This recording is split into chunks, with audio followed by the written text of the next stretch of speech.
I'm sitting in the boardroom at Kendrick and Associates, heart pounding so hard I can hear it in my ears.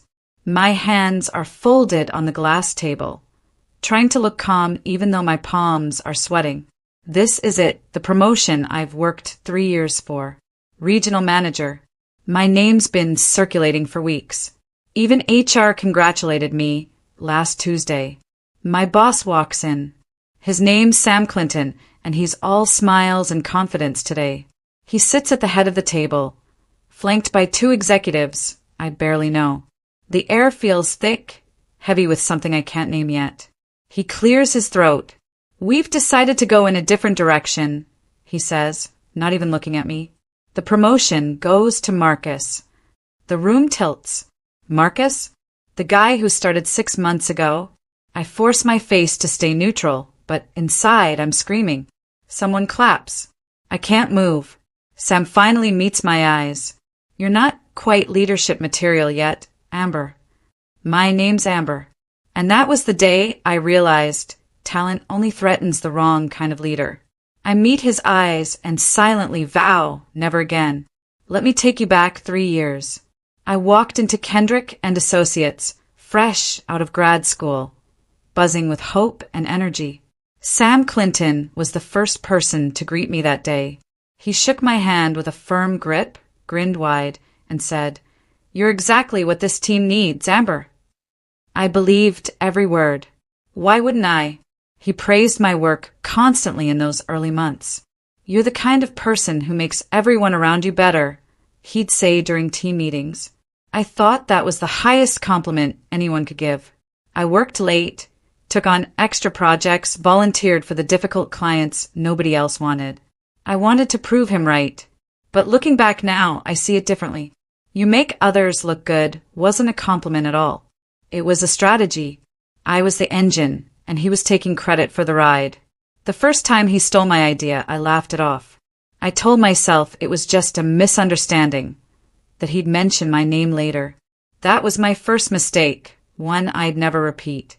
It happened during a quarterly review meeting. I had spent 3 weeks developing a campaign for a major client, Horizon Retail Group. I presented it to Sam in his office one afternoon, walking him through every detail, every strategy point. He nodded along, took careful notes, asked thoughtful questions. "This is really solid work, Amber," he said, tapping his pen on the notepad. "Great stuff." 2 days later, he presented the exact same campaign to upper management, word for word, slide for slide, same graphics, same taglines, same everything. I sat in the back of that conference room, completely stunned, watching him collect applause that should have been mine. After the meeting ended, I pulled him aside in the hallway. My voice was shaking, but I tried to stay calm. That was my campaign. He shrugged, like I'd just commented on the weather. "That's how business works, Amber. Ideas belong to the team, not individuals." I wanted to argue, but HR was already congratulating him in the corridor. My name wasn't mentioned once. Not a single time. I swallowed the anger burning in my throat and told myself to just move on. But something shifted inside me that day. Months passed. I kept working, kept delivering excellent results. Then a promotion opened up. Team lead for our division. HR told me privately that I was the top candidate. "It's basically yours, Amber," the HR manager whispered. "Just wait for the official announcement." I let myself hope. I let myself imagine what it would feel like to finally get recognized. The day of the decision, Sam Clinton called a meeting. He smiled at me as I walked into the room. Then he dropped the bomb that shattered everything. "We're shifting the criteria for this position," he announced casually. "We're prioritizing client retention over creativity and innovation." My stomach dropped to the floor. Client retention? That wasn't anywhere in the original job description. A coworker named Felix got the role instead. He was good at his job, sure, but I'd been carrying this team for over a year. After the meeting, I heard Sam Clinton laughing in the hallway with someone. "Amber's too eager," he said loud enough for me to hear, like she needs constant approval or something. I stood frozen outside his door, fists clenched so tight my nails dug into my palms. That's when I finally realized he was never going to let me rise. I didn't quit. I should have walked out right then, but I didn't. Instead, I doubled down on everything. Late nights turned into all-nighters. My reports became flawless with 0 errors. Client reviews were glowing, some of the best in the company's history. I thought if I worked harder, if I proved myself absolutely undeniable, he'd have no choice but to promote me. Then the regional manager position opened up 6 months later. Everyone in the office said it was mine.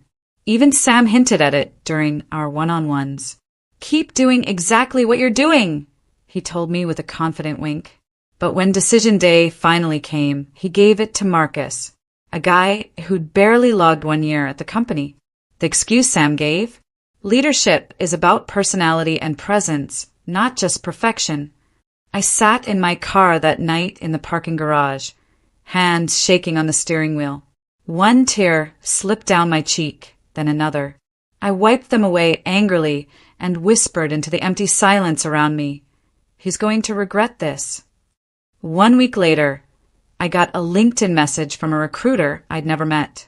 The notification popped up on my phone while I was eating lunch alone at my desk. "We've been watching your campaigns and strategy work. Would you be interested in having a conversation?" The company was Brightline Consulting, a rival firm known for strong ethics and real innovation. For the first time in months, I felt like I could actually breathe again. I typed back a simple reply, "Yes, I'm interested."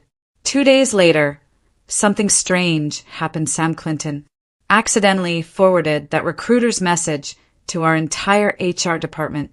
He didn't say anything to me directly, but the smirk on his face when I passed him in the hallway said everything. He wanted me to know he was watching every move I made. He wanted me to feel trapped, powerless. But something fundamental in me had already shifted. I wasn't scared of him anymore. I was ready to move forward. The interview at Brightline Consulting was completely different from anything I had experienced before. The office was bright and open, filled with natural light and energy. I met with a woman named Kara Thompson, their director of strategy. She didn't grill me with aggressive questions. She actually listened to what I had to say. "We don't need loud leaders here," Kara said, leaning forward with genuine interest. "We need the kind who listen first, who lift others up instead of tearing them down." I almost cried right there in her office. That's all I'd ever wanted to be, a leader who actually cared about people. By the end of that week, they offered me a senior strategist role. Same pay as my current position, but with much better culture and actual growth potential. I accepted on the spot without hesitation. When I told Sam Clinton I was leaving, he leaned way back in his leather chair and actually laughed out loud. "You'll never make it without me, Amber. You'll see." I smiled politely and didn't argue. "I guess we'll find out." But inside, I was already planning my next move. My last day at Kendrick & Associates was eerily quiet. I wrote a thoughtful farewell email thanking my teammates, but Sam blocked it from being sent out company-wide. "No need to make a big scene," he said dismissively, not even looking up from his computer screen. I left my security badge on his desk without saying another word. I walked out of that building and didn't look back once. On my first day at Brightline, Kara handed me a thick file folder. "We're pitching to a major client next month. I'd like you to lead the strategy development." I opened the file, scanning the client name at the top. My heart completely stopped.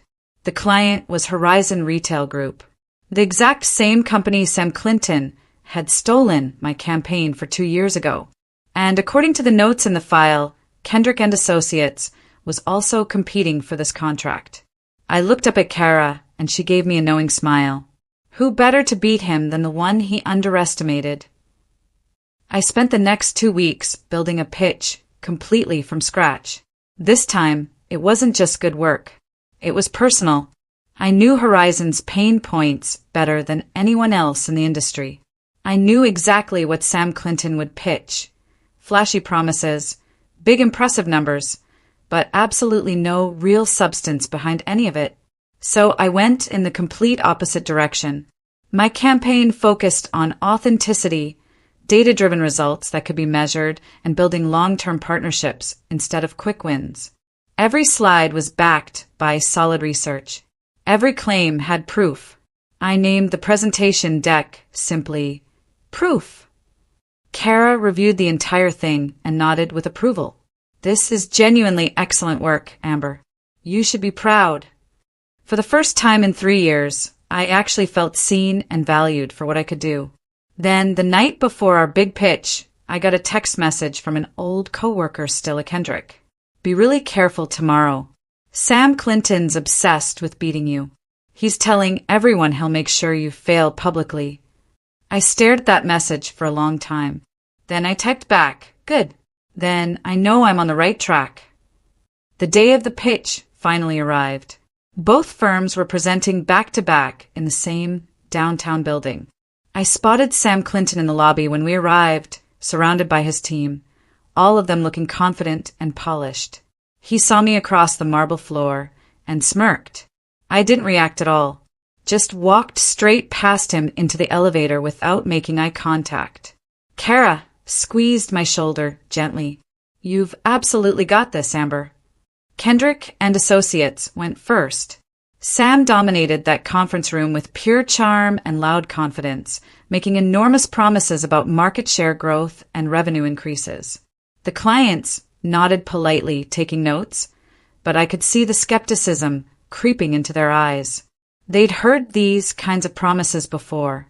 Then it was our turn to present. I stood up slowly, hand steady now, voice calm and clear.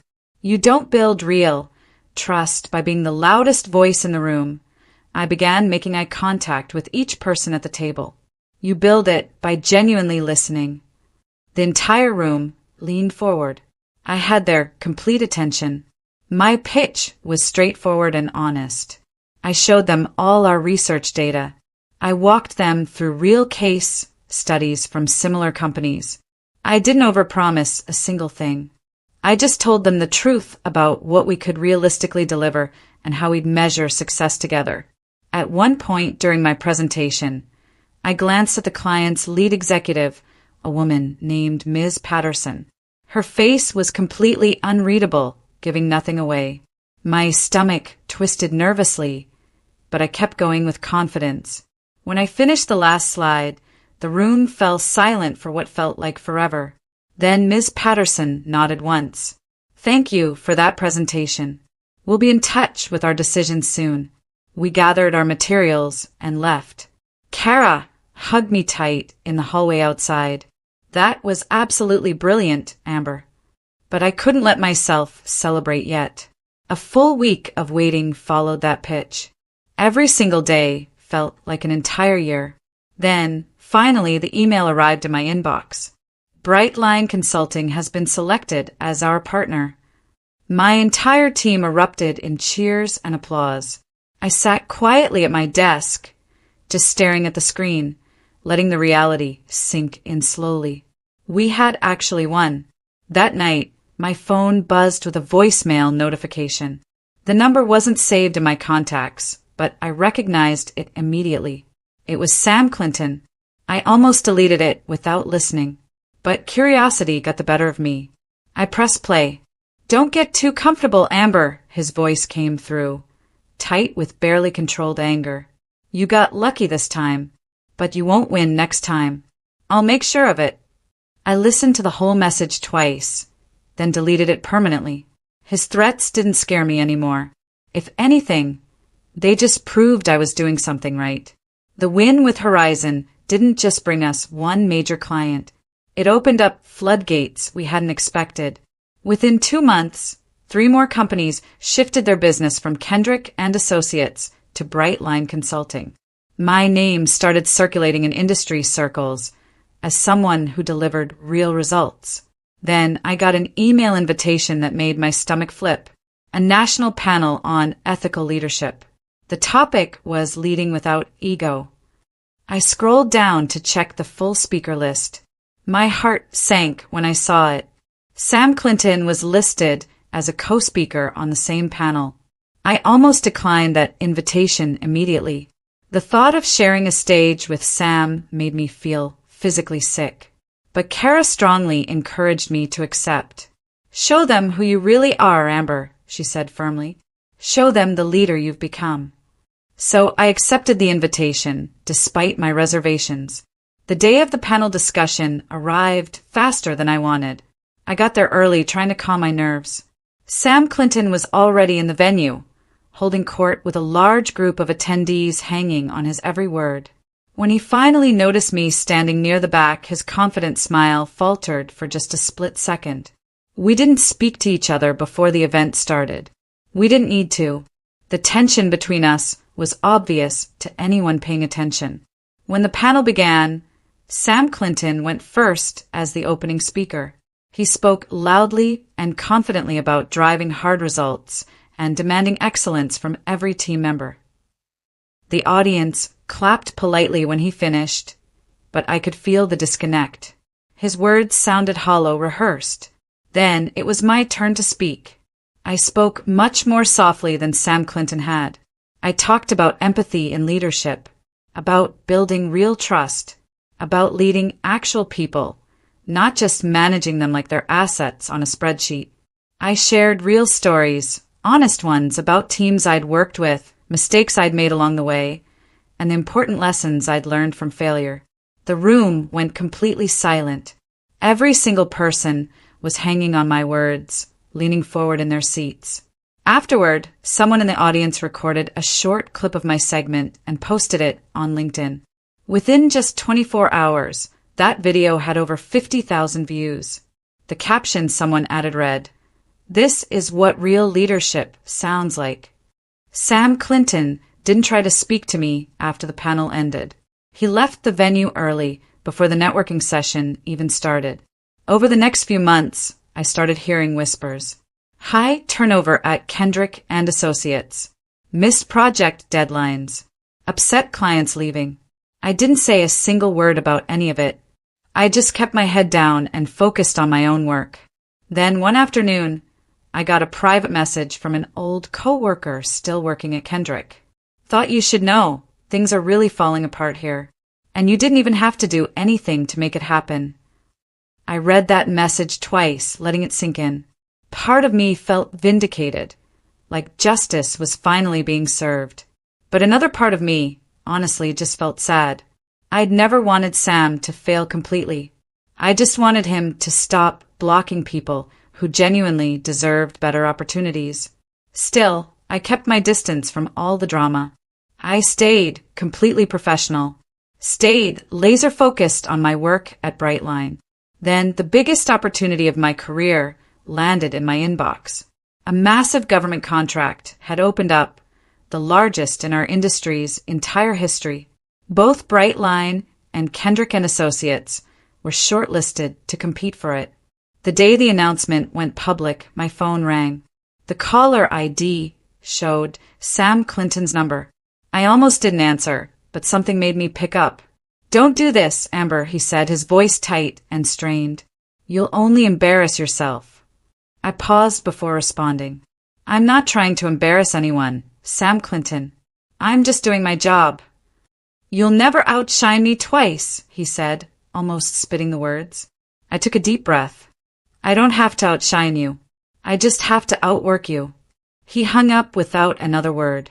The preparation period for that government contract was incredibly intense. We had exactly 4 weeks to build a proposal strong enough to beat Kendrick's. My team worked around the clock, but I made absolutely sure they maintained balance. No burnout culture, no cutting corners, no sacrificing people's well-being for a deadline. We focused on one core thing, complete authenticity. Meanwhile, rumors started spreading through industry channels. Sam Clinton was apparently pushing his team to total exhaustion. Designers were quitting in the middle of the project. Morale at Kendrick was tanking fast. I didn't celebrate hearing that news. I just kept building our proposal, piece by piece. The night before our final presentation, I reviewed our entire deck one last time. It was clean, honest, and genuinely human-centered. Everything that Kendrick and Associates wasn't. Kara stood beside my desk, looking at the work we'd created together. "This is your moment, Amber. You've earned this." I nodded, feeling ready. "Let's make it count." The next morning, both firms presented in separate conference rooms at the government building downtown. The tension in the air was so thick you could cut it with a knife. Kendrick and Associates presented first in the morning session. I didn't sit in to watch, but I heard about it later from someone who was there. Sam was apparently defensive and aggressive, trying way too hard to control the room and dominate every conversation. Then it was Brightline's turn in the afternoon. I walked into that conference room feeling completely calm. My team followed behind me, all of us ready. We presented our vision clearly, confidently, and with genuine compassion for the people this contract would actually serve. My closing line was simple and direct. Real leadership isn't about control. It's about building trust. The panel of government officials thanked us professionally.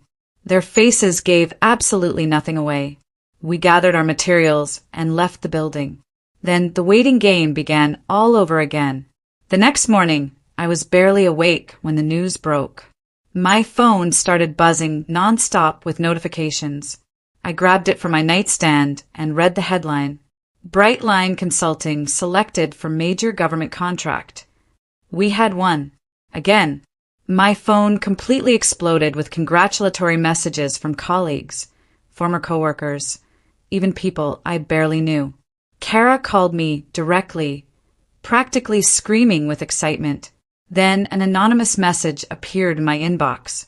It was a leaked internal memo from Kendrick and Associates Board of Directors. Executive review underway, investigating unethical practices. I read it once, then closed the email without responding. I didn't need to. Over the next several weeks, Kendrick and Associates began to genuinely collapse. Major clients left for competitors. Important projects were canceled midstream. The board launched a formal investigation into their leadership practices and company culture. Sam Clinton was suspended from his position. His executive title was stripped away. His professional reputation was completely shattered. I stayed absolutely silent through all of it, stayed professional and poised, stayed focused entirely on my work at Brightline.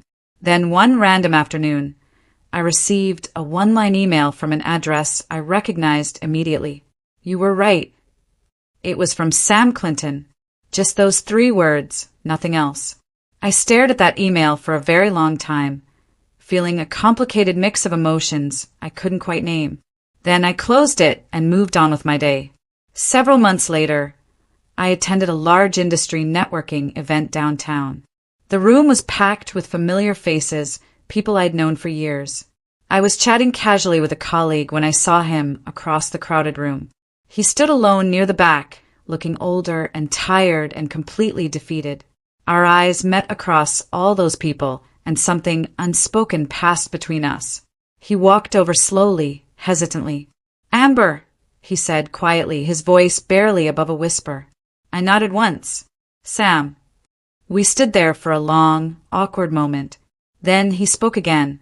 "I should have promoted you when I had the chance," he said, and I could hear real regret in his voice. I looked at him, not with anger burning in my chest, not with pity either, just with complete clarity about who we both were. "Maybe you should have believed in people," I said calmly, "instead of managing them like they were threats to you." He opened his mouth to reply, searching for words. But before he could say anything, someone nearby made an announcement about more layoffs happening at Kendrick and Associates. The moment hung in the air between us, heavy and unresolved. I turned and walked away without looking back. Outside the venue, the night air was cold and sharp against my skin. For the first time in what felt like years, I felt genuinely free. Not victorious or proud, just completely whole. I walked past Kendrick and Associates' old office building on my way to the parking garage. All the lights were turned off. The lobby was dark and empty. My phone buzzed in my coat pocket. A text from Kara. "Congratulations, Amber. You're being officially considered for Director of Strategy. The board votes next week." I smiled to myself in the darkness. Not because I desperately needed that title, but because I knew I'd actually earned it this time. 6 months after that night, I stood in a glass-walled conference room at Brightline Consulting headquarters. I was there to promote one of my ments to team lead. Her name was Isla, and she reminded me so much of myself 3 years ago. Hungry for opportunity, incredibly talented, but constantly overlooked by people who should have seen her potential. "No one can block what you were meant to become," I told her in front of the entire team. "They can only delay it for a while." The room broke into warm applause. Isla's eyes filled with tears she tried to hide. I caught my own reflection in the glass wall. Same type of setting as that terrible boardroom at Kendrick where Sam had crushed my dreams. But now, everything was completely different. Now, I was the one in control of my own story. That evening, I sat alone in my office after everyone else had gone home. I looked over our quarterly reports, feeling genuine satisfaction. Brightline was thriving beyond anyone's expectations. My team was thriving, and most importantly, I was thriving too. I thought about Sam and everything that had happened, about Kendrick and Associates, and all that I'd lost there, about everything I'd gained since leaving. And I finally realized something important. I'd never actually needed his approval. I never had. What I'd really needed was my own. That weekend, I drove out to visit my parents at their house in the suburbs. Over dinner, my mom asked me a simple question. "Are you happy now, Amber? Really happy?" I paused with my fork halfway to my mouth, actually thinking about my answer. Then I smiled genuinely. "Yeah, Mom. I really, truly am." She reached across the table and squeezed my hand tight. "I'm so proud of you, sweetheart." Later that night, driving home alone on the empty highway, I replayed her words over and over. Proud. Not because I'd won some competition or beaten Sam, but because I'd stayed completely true to myself through everything. That was the real victory, I realized.